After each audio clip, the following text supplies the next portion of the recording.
Ladies and gentlemen, good morning. Thank you for joining us one more time for the Sewell Leader Live. If this is your first time, you may not be aware, we started these live events March 19th because we had hoped to have our traditional leadership event that day with great folks like you've heard so far, John Maxwell, Jeff Henderson, some really amazing people that were going to really serve us well that day so that we could really grow as leaders. As you know, the world's changed. There are things that are totally different.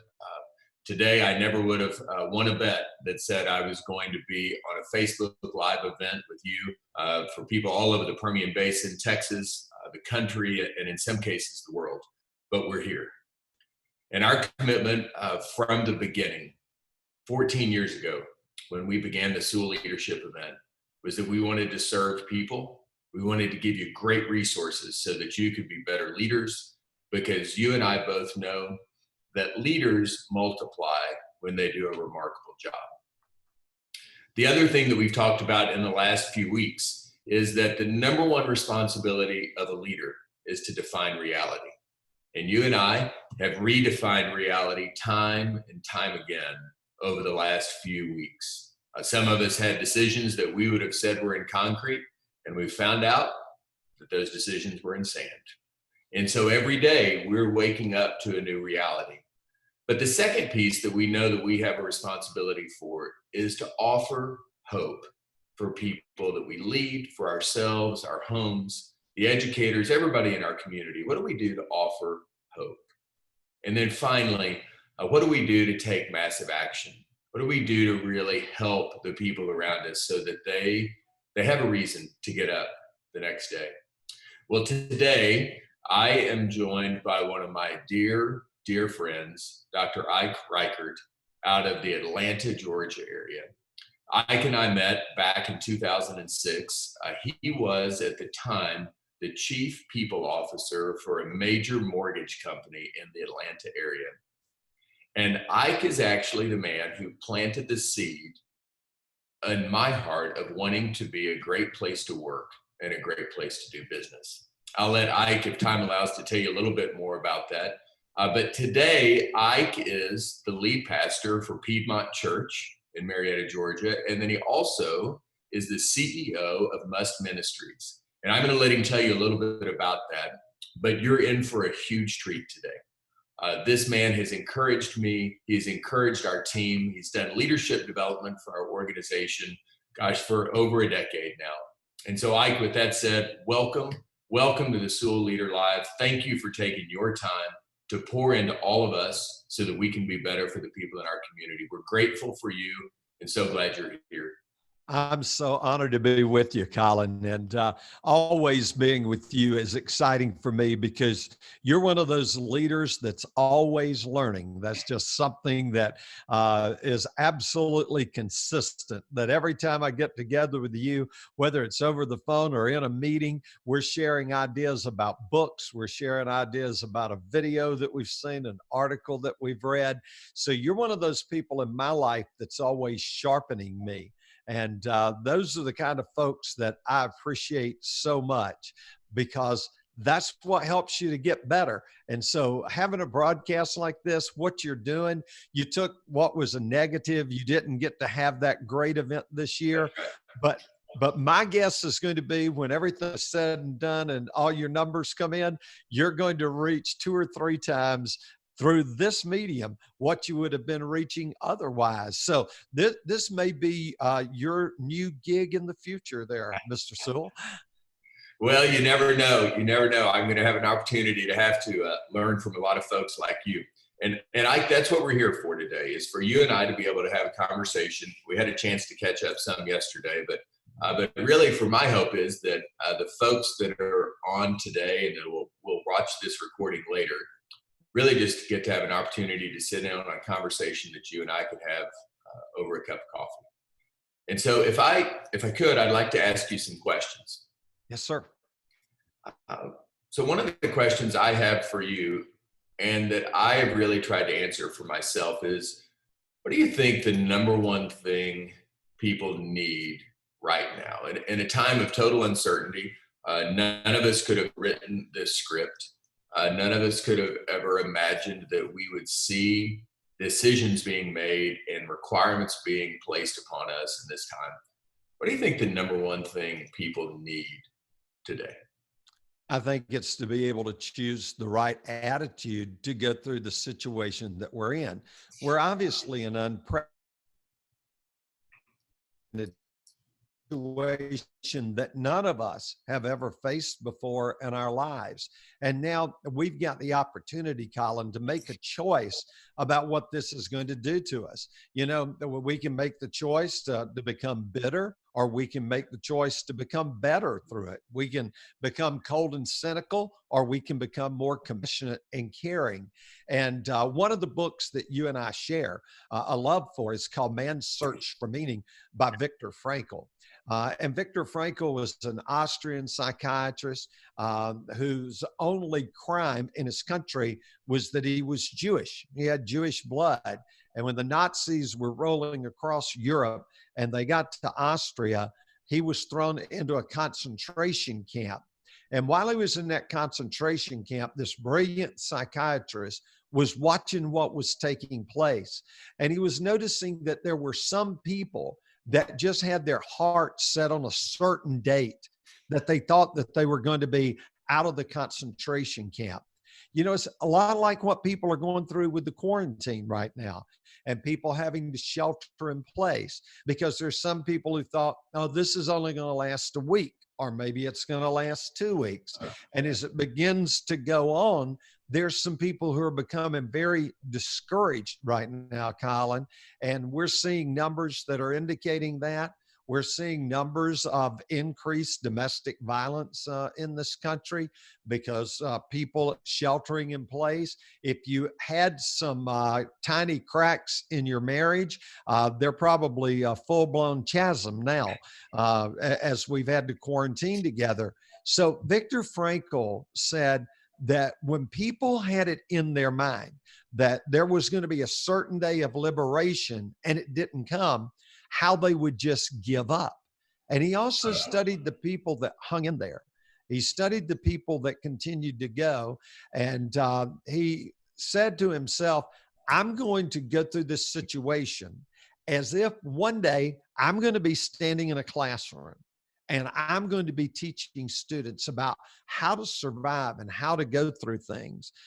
That's why, for me, Collin, one of the keys to my life has been, I want to live my story right now the way I want to be able to tell the story later and not have to change a thing, not have to embellish it. So one of the things I would challenge our viewers today is to think about when there's a few years that's gone by, and when we get through this, and we will get through this, it's going to be something that's the American spirit. That's what we're going to do. And we're going to get through it. So how do you want to tell that story later? So here's what Viktor Frankl said. He said, the last human freedom that you and I have is our ability to be able to choose our attitude in any given set of circumstances. And this is not the rose-colored glass person that's the glasses that's talking. It's the guy that watches his family die in the concentration camp. I think he had one sister that survived the Holocaust. So when he says the last human freedom that you and I have is the ability to choose our attitude in any given set of circumstances, he was probably in the worst set of circumstances. We're having to quarantine in our homes. He was having to live in a concentration camp, watching people die every day, choosing that attitude. You said earlier, the first job of a leader is to define hope. And the second job of that leader is, the first job of a leader is define reality. And the second job of a leader is to inspire hope.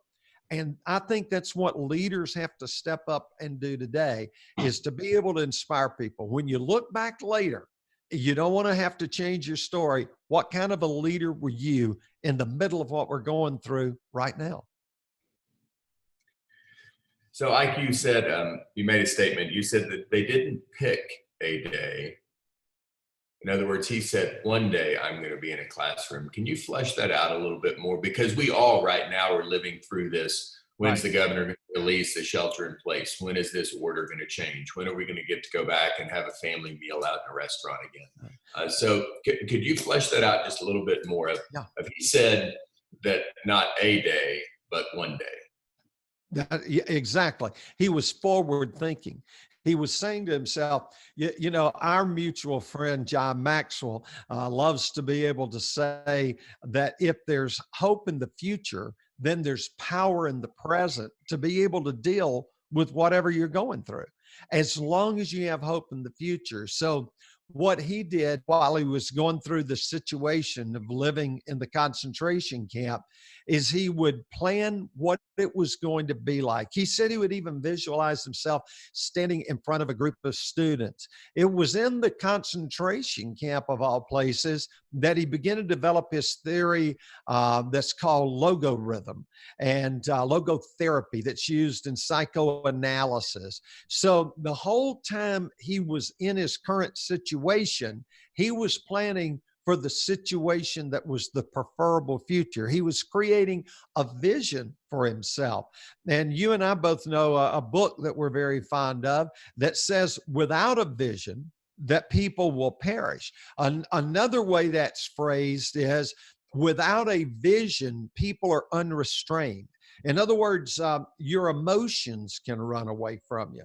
And one of the great lessons that I learned in life is that if we learn to control our emotions to a tremendous extent, we help to create our destiny.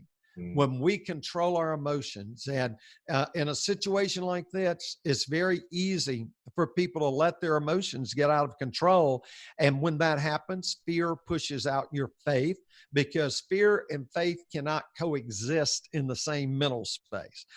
One is going to push the other out. And when you have faith that's ruling and is pushing the fear out, then obviously you're going to be more confident as you approach life and you approach the situation that you're facing right now. And I'm not minimizing at all what people are going through. I know right now 1 in every 10 Americans have lost their job, and that's a very frightening place to be. I've been there. I know what that's like, and I know all the different things that start running through your mind. And then we look at the economy. And for those of us that are in my age category, we had parents that lived through the Great Depression. And I can tell you, it absolutely altered them for the rest of their life. It also made them, ironically, the greatest generation. And they truly were. They are the ones who helped to build America into the America that we know today, with industry and all the other things. There's something about when we go through adversity. And I always say, Collin, adversity is God's way of preparing us to help other people. What you're going through right now is to help other people get through what they're going through. Never waste your experiences, whether they're good experiences or they're bad experiences. Don't waste those opportunities. I call it, Collin, being battle tested. If you remember that scene in Jaws, when they were on the boat and they were all sitting around one night, and I think they were drinking a little too much, and they all started telling their battle, well, this was a great white got me right here, and this is where a stingray, barbed me over here. And they started going through their war stories. But the beauty of war stories is remembering the victories that we've had. And so one of the greatest things that you can do in times of difficulty is recall past victories. Other times when you've walked through things that are difficult. And I promise you, it's going to help to reprioritize your life. And those difficulties are the things that make you great at what you want to accomplish in life.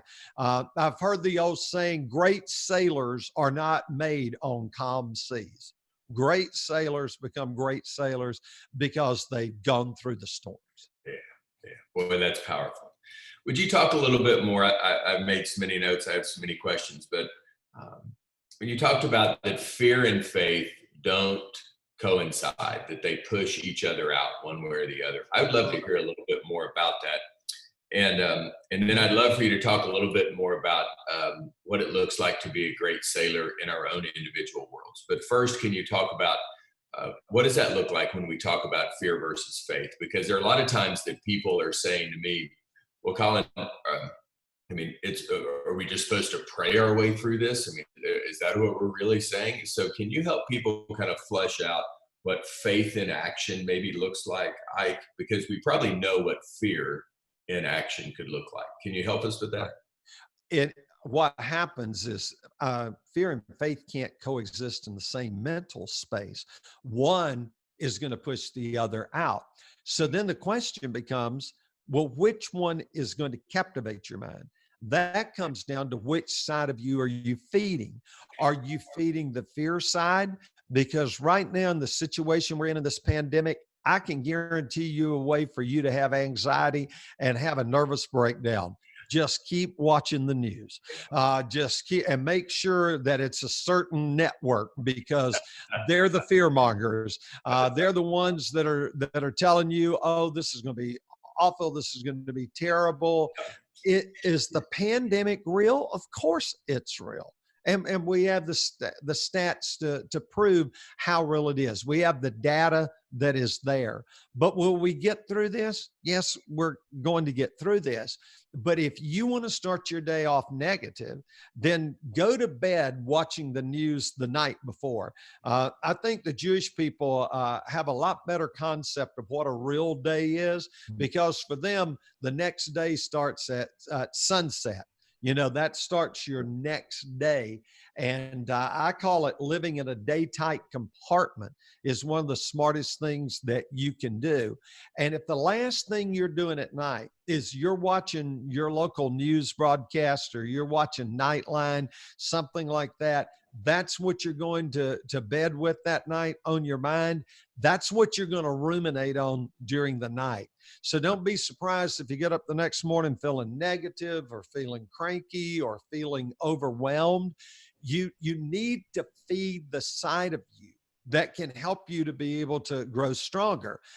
That's why, Collin, years ago, my great friend Zig Ziglar, that was my mentor in life. Just about every other word I say, I can find where Zig influenced me on something there. But we did a daily devotional together called Daily Insights. And what that came out of is that Zig and he used to call me on Saturday mornings, Collin, and he called me his on call preacher. And I asked him once, I said, what exactly does that mean? He said, when I call, you answer. And I went, oh, an on call preacher. I got you. And so Zig would call me because he would go over with me what he was going to teach the next day in his Sunday school class. And then he just said, I want to hear a preacher's view on this. So I would give him the background of everything that I could give him in the context of something being written, just so many different things to enrich his teaching style. And so years later, he calls me and he goes, hey, I want to ask you to do something. He said, you can feel free to say no. And I said, what would you like for me to do? I used to always pick him up at the airport in Atlanta and we'd go have dinner, which was remarkable. When someone's your hero, and his book, See You at the Top, was the first book that I read after becoming a Christian. It was the first time I ever set goals. So Zig was just that guy. So he said, I want us to write a book together. And I want it to be like what we did on Saturday mornings. And wow. So we did the book Daily Insights, and now it's been printed all over the world. Tyndale House made it a companion piece to the 1-year study Bible. But Zig was that guy that was about starting his day right. As a matter of fact, you and I were talking about it yesterday. Tell everybody what Zig used to say. Yeah, I mean, I said that, he always said he read 2 pieces in the morning. He wanted to read the Bible, he wanted to read the newspaper so that he could see what both sides were up to. Which I thought was brilliant. Yeah. So, how do you end your day? To me, end it in a positive way. listen, you just had as a guest one of my favorite authors the other day, and Andy Andrews. Yeah. Uh, my goodness, his books are so inspiring to me. And then the week before, you had my other mentor in life, and Zig introduced us, and that being John Maxwell. To go to bed at night reading things that are going to build you, that helps to push fear out during those nighttime hours. During that time when you're lying there in bed, that you can go to sleep with good things in your mind. That helps to push the fear out, because we live in a world that's fear mongering. When I was a disc jockey years ago, they had a little tagline. They said, "If it bleeds, it leads." In other words, the more gory the story is, the more upfront it is. And if you are not careful, you'll just start thinking everything is bad. You're thinking everybody's dying. But if you sit down and you put the statistics to it, you can see what the reality is. For me, reading the Bible, reading Psalms, listening to great music. And right now, Collin, with technology, like what we're doing right now, this is amazing. Because of this quarantine, we're doing something totally different. So the other night, I did something that was a lot of fun. I put on a great new praise record by our friend Charles Billingsley, and I'm listening to praise music while I'm watching a live cam shot of the Aurora Borealis in Manitoba, Canada. And so I'm sitting there listening to this beautiful music. I've never seen the Aurora Borealis in person, but here I am on a live cam. Here I am seeing something that magnificent. Instead of listening to the NBC nightly news tell me one more time how horrible everything is. I think right now people need to breathe. And you need to breathe in some things that are going to refresh you, some things that are going to encourage you. And there's so many things. Don't just keep sitting in the house. Wear the mask, go outside and walk in your neighborhood. You'll actually discover there's people you never knew existed. They're called your neighbors that are living right there next door to you. Find ways to keep yourself fresh. Something, Collin, I've loved doing, and this is not a commercial for them, but my daughter back at Christmas, without knowing obviously this was coming, bought me a subscription, something called Masterclass. And Yeah. Masterclass has the most brilliant people. And man, I became an evangelist for that. I started telling everybody, this is so cool. You need to watch this. I watched Sarah Blakely talk about how she started Spanx. She's a young lady that grew up here in Atlanta. I watched Bob Iger talk about Disney. Doris Kearns Goodwin is my favorite historian. She has a class on there where she talks about presidential leadership in times of crisis. You wouldn't believe how many times I watched that over and over to learn, what does a leader do? Because I lead two organizations and I want to be able to lead them properly. I want to be a strong leader and present the confidence and the faith component that helps to push out that fear that the rest of the world's trying to push in. That's powerful. That's powerful. You mentioned something with Zig being a mentor for you for quite a while. And one of the things I just love to hear about is that a lot of people, I think, want a mentor or are looking to try to find one. But when you think about mentors, what is it that, Ike, that you look for in somebody when you're trying to be mentored by them? And then how do you go about developing a mentoring relationship? That's a great question. With someone like Zig becoming my mentor, it was just simply amazing because he was the guy. After I read the book, See You at the Top, I could have never dreamed when he wrote the sequel 20 years later called Over the Top that he would tell my story in his book. And the mentoring aspect there was incredible. And you would think it was Zig. Of course, you think sales, you think motivational, but the greatest thing he mentored me on, Collin, was how to love my wife. Wow. Never seen a guy love his wife more than Zig loved the redhead. I mean, he absolutely adored her. The way that he treated her, and he was working with me during a time when I was extremely busy, going all over the country, different parts of the world, speaking, building a mega church, being used to do that. But he showed me how to take time, how to make sure I was there for my children. No matter where I was, every night you got to make that call. So all of that to say, there's different people that have mentored me in different ways. It's rare for you to find a mentor that's going to check every box. And when you're looking for a mentor, make sure you're looking for somebody that checks the boxes. In other words, I don't want somebody to mentor me on leadership, but yet their marriage is completely gone because they've gone too far in a direction. Your greatest strength can become your greatest weakness. And for people that are super motivated, that motivation can override their families and everything else. So one of the things that I think is so easy for us to do is, if there's somebody that you're interested in knowing, is to just simply write them a letter, and don't send them an email. Write them a letter, take the time to actually put pen on paper, and just ask if there's any way that you could get 30 minutes of their time, whether it's on a phone call or whether it's to take someone to lunch with you picking up the check. And when you go there and you have a mentor, be prepared. It drives me crazy when someone says to me, "Hey, can I come in and spend time with you?" And I do this a lot with people, Collin, but they walk in and they don't even have like a legal pad to write things down on. Now they're coming to you for advice, Right. but they're not coming prepared to get that advice. And you're going to forget a lot of stuff when you walk out of that door. So one of the things that I've always done is, when I ask people for their time, is I go there and I'm prepared with a set of questions that I want. Again, the Bible says, as iron sharpens iron, so does the countenance of a friend. That means you become like the people that you hang out with. Wow.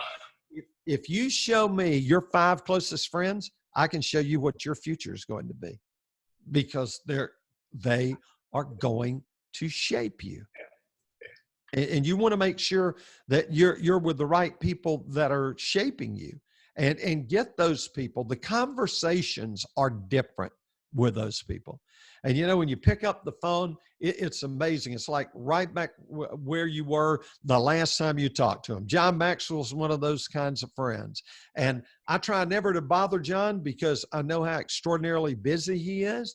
But I know that if I needed him, I can call Linda Eggers, and Linda's going to make sure that we're connected, because I'll always go through his personal assistant, because I want to honor people who mentor me in life. I want to honor their time. Yeah, that's great advice. That's great advice. One of the things that I think you and I could definitely agree on is that one of the reasons that we want mentors is because, in my experience, if I can learn from people that have lived longer than I have, then I have a good chance potentially of avoiding some of the mistakes in my own life, because I can learn from the crises that people handled in their life. And you made a comment earlier that there was no great sailor was tested on calm waters, that they were tested in rough waters, that it was times of crises and challenges that really set them up to be really great sailors. So you've mentored me, and you've really helped me in many great ways. Would you share with all of us maybe something from your own life that you were able to learn from a crisis in your own life that maybe allowed you to really be able to stretch yourself? We talked earlier about these stretching exercises. It really allowed you to stretch, and that maybe would help everybody else in their own walk right now. Well, the single greatest event that I ever went through was my first wife and I had been married for nearly 12 years. We'd never been able to conceive. And then all of a sudden, out of the blue, she was able to conceive. And so the 9 months just flew by. Most exciting time for me because we'd gotten to the point where we thought, well, and I was a pastor of a smaller church back in those days, didn't have the money for the fertility studies and all those different things. So when she just got pregnant, we were just beyond ecstatic. And so she had a great pregnancy. There were no problems. But Collin, on the day that she was having our child, after about 8 hours in labor, she experienced something called an amniotic embolism. Which is an air bubble that went from the baby, did not harm the baby, but went to her and caused catastrophic heart failure. And so I went from being an expectant father, first time child, married for nearly that 12 years, always wanting a child. And now all of a sudden I lose my wife and my child. And it was a devastating time, obviously. And everyone can relate to that. And let me also say to your viewers, because you may have someone watching that's pregnant or has a daughter or granddaughter that's pregnant, an amniotic embolism will happen in 1 in every 1.5 million births. That's the average. So it's extraordinarily rare what happened, but for us, it happened.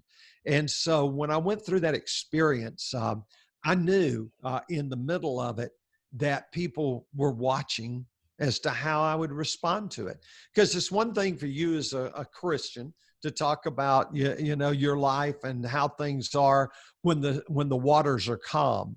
But what about when the waters get stormy? How do you handle it then? And I referred to it earlier. There were two key thoughts that came to me one day when I was really under great duress. And the first thought was that trouble handled rightly honors God. When you handle trouble the right way, that might be the greatest picture of your faith that your friends and others may ever see, because they know the pressure and the strain that you're under. And then the other thought was, live your life right now. Make the decisions right now that you want to be able to share with others someday out there in the future. Again, back to Viktor Frankl, standing in front of a classroom of students, he was projecting himself in the future so that he could navigate the present. And so you live your life and you live your story now the way you want to be able to tell it later without changing a thing. And when you do that, the way that you're approaching things is entirely different, because you know that one day you're going to be sharing with your children about what you've gone through.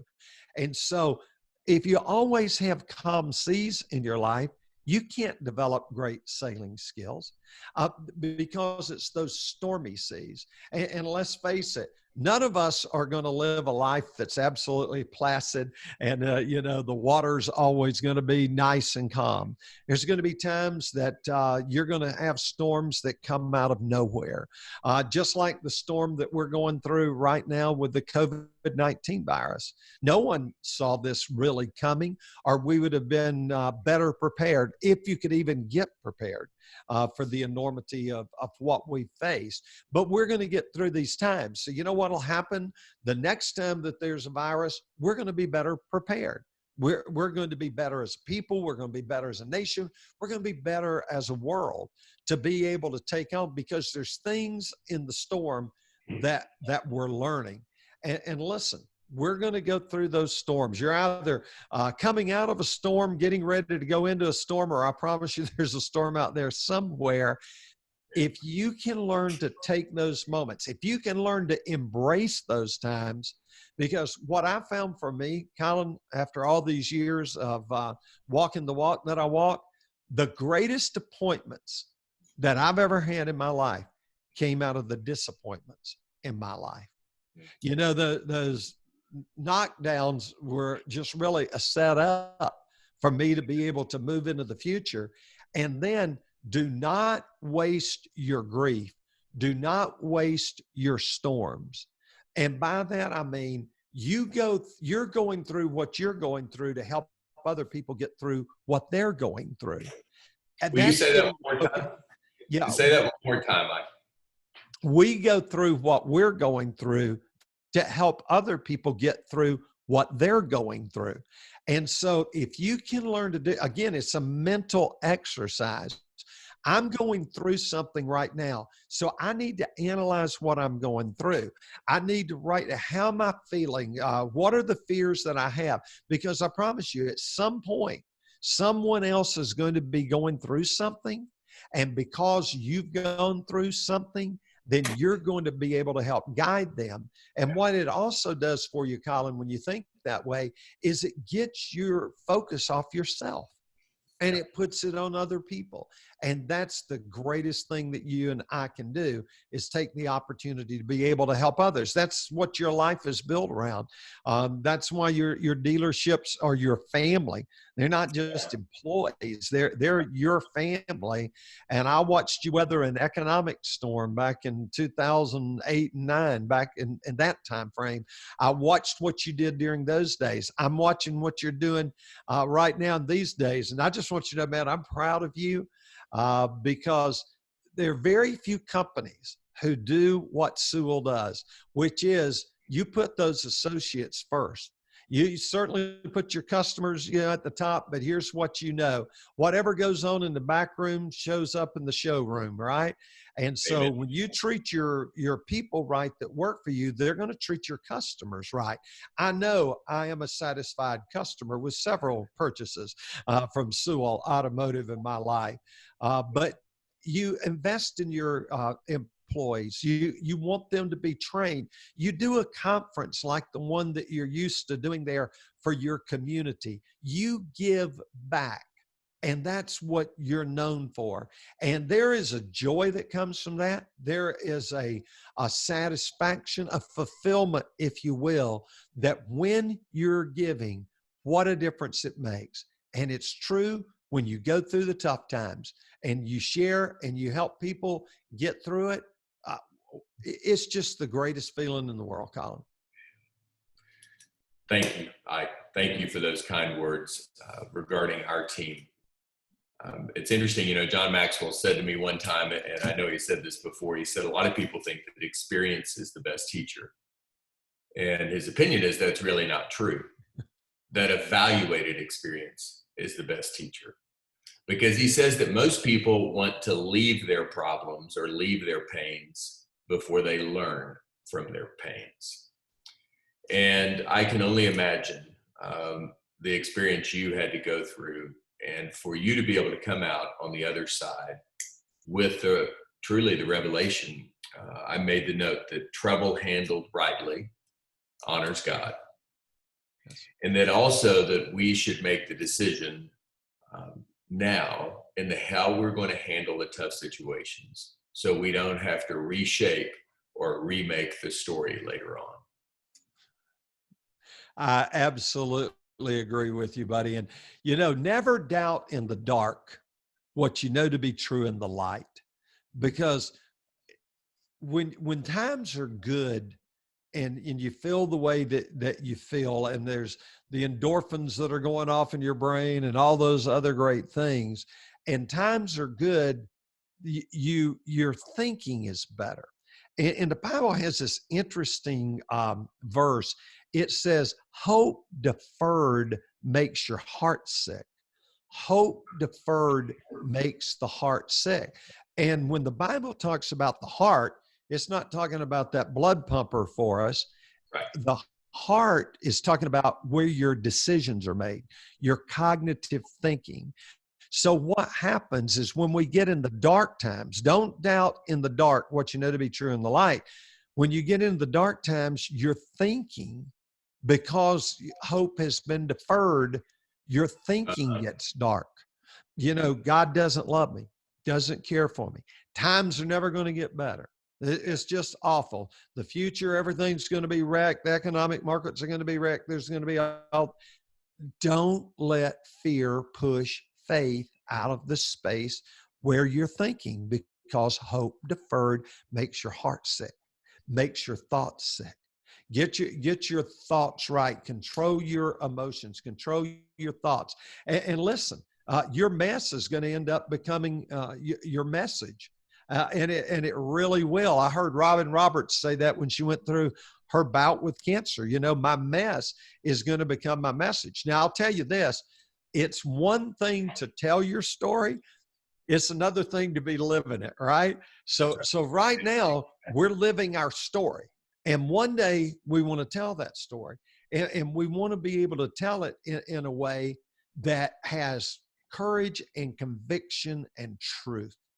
This is the way that I handle that situation. So, we have this amazing ability to be able to respond rather than react. And that's what keeps us going. And Collin, it's not what happens to us, but it's what happens within us that really shapes our future. Thank you. Ike, you've done an awesome job helping us understand how to really lead ourselves well, how to keep our heads on straight. Help us now, if you would, for those of us who are responsible for leading a family. There's millions of moms and dads around the United States right now that have become school teachers in their own homes, that they're having to lead their kids unlike they ever thought they would. In fact, somebody told me the other day that they think the new resounding cry when we go back to school in the fall or whenever that happens will be, all of a sudden we'll realize it wasn't the teacher that was the problem, that maybe it was the student. And so help us, where it's the parent at home that's all of a sudden found themselves having a full-time job and now being full-time teacher and full-time PE coach, or it's people that are leading in their organization, folks like yourself who are leading a congregation in a church, or people who are leading in the community, our first responders, our mayors, our city council. These folks are all under a tremendous amount of stress. None of us have a PhD in pandemic management. And so help us understand, if we lead ourselves well, what's next? How do we lead those around us really well? Well, here's where I would start with that. I know a lot of parents and others right now are very troubled in their faith. With everything that's going on. And here's what I would tell you. A troubled faith is better than no faith at all. Sometimes our faith is going to get troubled and we're looking at our situation. But here's what I would tell you. Lead them with confidence. Lead them knowing that right now you're going to be teaching them some lessons that they're going to teach their own great-grandchildren one day. And that's going to happen. So be consistent with what you've talked and walk the walk with your message. Find ways to bring something good. So at our house, there's 5 of us that are here that are pretty much self-quarantined as we're going through the different things. And so each night at the dinner table, and that's been the other unique thing. We stop and have lunch together, the people that are here in our home. And we all go in and we pitch in together. And then we subscribe to this meal service that brings you basically the kit to do everything. You still have to do your own cooking. But now all of a sudden we're all in the kitchen cooking. And there's more conversation. So every day my wife leads off and goes, "So what did you learn new about yourself today?" And so last night I was sharing with them, the things that I'm learning. So make this a learning experience. Make this a growing experience. Take those opportunities, if you have young children, to encourage them that we're going to get through this. Mom, Dad's going to be right here with you. We're going to get on the other side of this. And I guess the way that I would say is anchor deep. Anchor deep. Okay. Anchor deep with the things that give you the greatest encouragement in your life. For somebody like me, Collin, that would be things like praying. It would be things like reading my Bible, making sure that I'm staying connected. At 7:30 this morning, I was scheduled to be on a call with a group of pastors. They're all senior pastors, so we all have certain unique pressures as a senior pastor that we have. And so we have that call that takes place now every week on a Thursday morning. I skipped today because I was going to be doing this opportunity with you, and I wanted to make sure I was nice and fresh and ready to go. But make sure you're connecting with people. Make sure you're taking time. Use FaceTime with your kids to make sure that your grandparents, their grandparents, are connected. That's showing your children to value legacy. Right. Take those times to find ways to connect, because in your lifetime, and I really want you to lean in on this thought, in your lifetime, you're probably never going to literally see the world slow down like it's slowing down right now. Literally, the earth is spinning less frequently right now because of all the motion on the earth that suddenly ceased. Pollution, has been greatly reduced. You're never going to see in your lifetime again, I believe, anything at this particular level, because we will have learned. Help your children to know that, hey, this is temporary. Things are going to get back to normal. We're going to have summer camp one day. We're going to go to Six Flags. We're going to go to concerts. We're going to do those things. Put that future. Remember, if there's faith in the future, if there's faith in the future, then there's hope in the present to do whatever you got to do to get by. Ike, thank you. Thank you very much. We really appreciate your encouragement today. You've been a huge help for me, and there's a few of my friends in my life that you've had the privilege of being able to meet. But I would tell you, if they were here face to face with you today, they would tell you made a huge mark on their life, on their faith, and the hope that they have. So thank you very much. Well, thank you, Collin. And, at the end of a Seder supper for the Jewish faith, they say, next year in Jerusalem. That's their resounding theme, next year in Jerusalem. So all I want to say is, next year in Midland, Odessa, me come down, get to be with you live, to meet some of those friends would be one of the greatest joys in my life. I love you. I appreciate you. Again, thanks for being the leader that you are. Some people say that that leadership is made in a crisis. I don't believe that. I think it gets revealed in a crisis. Right. And just talking with you a couple of weeks ago was a great encouragement for me as a leader, to hear from a leader that I respect so much saying, hey, buddy, we're going to do this together. And it's been a privilege. Thank you. Thank you. I really appreciate that. I appreciate that. For all of you who joined us today, and I just want you to know Ike has been a huge encouragement. And if you want to know more and be able to connect with Ike on a more regular basis, if you go to our website, teamsewell.com/leadership, and fill out the form just like we did last week, we're going to send you a complimentary copy of Ike and Zig Ziglar's devotional. It's something that you can live with and take with you every single day. It's the way that if you start your morning that way, or as Ike suggested to you on our time together this morning, it may be the way you end your evening. So if you'll go out, teamsewell.com/leadership, fill out the form. We're going to send you a copy of that daily devotional. Next week on Sewell Leader Live, you're going to get to hear from another great Atlanta friend of mine and Ike's, Dr. Tim Elmore. And Tim Elmore is the founder of an organization called Growing Leaders. And he has really been established and identified as a millennial and Gen Y expert. And so what Tim's going to talk to us about is, what does that generation look like today? How has this pandemic impacted them, and how are they processing it? And then more importantly, or excuse me, of equal importance probably, is what can we do to really serve those generations well? I have those generations in my household, so I'm going to be taking notes and listening to this recording time and time again. But Tim is an amazing leader, an amazing communicator, and really understands the heart of this generation. I would encourage you to please and invite all parents, all teachers, all educators, people that really have the opportunity to affect and impact the next generation. This is a once in a life opportunity. And as Ike said, we want to write our story of how we came through this on the other side so we don't have to change a line. On behalf of my family, on behalf of our company, and on behalf of all the people who are working so hard to make this country work day in and day out in times of amazing crisis, thank you. Thank you for your prayers. Thank you for the way that you lead in the Permian Basin so well.